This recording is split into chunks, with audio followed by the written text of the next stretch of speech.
Contoh dari besaran pokok.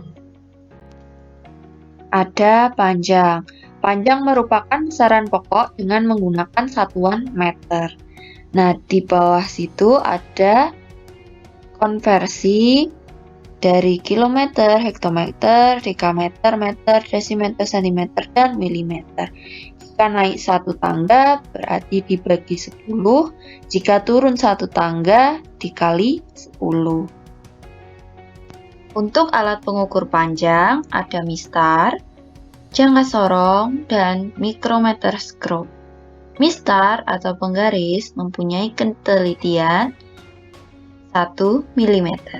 Jangka sorong mempunyai tingkat ketelitian 0,1 mm dan mikrometer skrup memiliki tingkat ketelitian 0,01 mm.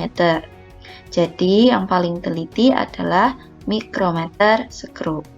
Nah, jangka sorong dan mikrometer skrup sendiri itu punya skala utama dan skala nonius. Skala utama adalah skala yang tetap, sedangkan skala nonius adalah skala yang bisa bergerak atau bisa bergeser. Kemudian, contoh besaran pokok lainnya adalah massa. Massa adalah jumlah materi yang terkandung dalam suatu benda. Massa adalah besaran pokok dengan satuan kilogram. Nah, massa ini berbeda dengan berat. Ya, kalau massa satuannya kilogram, kalau berat satuannya newton. Untuk alat pengukur massa ada yang namanya neraca. Nah, biasanya untuk mengukur massa itu menggunakan neraca lengan. Sedangkan untuk alat pengukur berat biasanya menggunakan neraca pegas. Contohnya yang biasa digunakan dalam menimbang padi, jagung, cengkeh, dan sebagainya. Kemudian contoh besaran pokok selanjutnya adalah waktu. Waktu adalah selang dua kejadian atau peristiwa.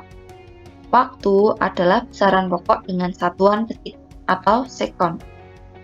Contoh konversi waktu, satu hari itu 24 jam, 1 jam 60 menit, 1 menit 60 detik. Untuk contoh alat pengukur waktu, ada jam dan ada stopwatch. Di sini ada beberapa stopwatch. Ada stopwatch yang digital, ada stopwatch yang analog. Kemudian untuk contoh besaran turunan adalah sebagai berikut. Contoh besaran turunan ada luas. Luas adalah ukuran seberapa besar suatu bidang atau permukaan dua dimensi. Luas itu rumusnya panjang kali lebar. Contoh besaran turunan lainnya adalah volume. Untuk mengukur volume benda pada teratur, rumusnya ada beberapa. Jika volume balok, maka panjang kali lebar kali tinggi. Jika volume tabung, maka pi R kuadrat T. Kemudian kalau volume bola 4/3 pi R pangkat 3. Nah, sedangkan jika untuk mengukur volume benda tidak beraturan, bisa menggunakan gelas ukur maupun menggunakan gelas berpancur. Besaran turunan lainnya yaitu konsentrasi larutan. Dapat dirumuskan dengan massa zat pelarut dibagi volume zat pelarut. Kemudian ada yang namanya laju pertumbuhan. Nah, ini dapat dirumuskan dengan pertambahan tinggi dibagi selang waktu. Oke, sampai di sini untuk contoh pengukuran akan disampaikan minggu depan. Simpulan pembelajaran pada hari ini yaitu Pengukuran atau mengukur adalah kegiatan membandingkan suatu nilai besaran yang diukur dengan besaran sejenis yang ditetapkan sebagai satuan. Kemudian, besaran adalah segala sesuatu yang dapat diukur. Besaran itu ada dua, yang satu besaran pokok, yang satunya besaran turunan. Kemudian, satuan adalah ukuran dari suatu besaran. Ada satuan baku, ada satuan tidak baku. Sekian pembelajaran pada hari ini. Jika ada pertanyaan, silakan sampaikan di grup IPA. Untuk tugas, silakan kerjakan latihan halaman 10 di LKS atau modul IPA nomor 1 sampai 5.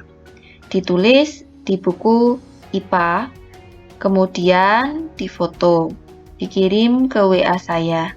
Atau bagi yang di pondok, bisa dikumpulkan pada waktu berangkat sekolah.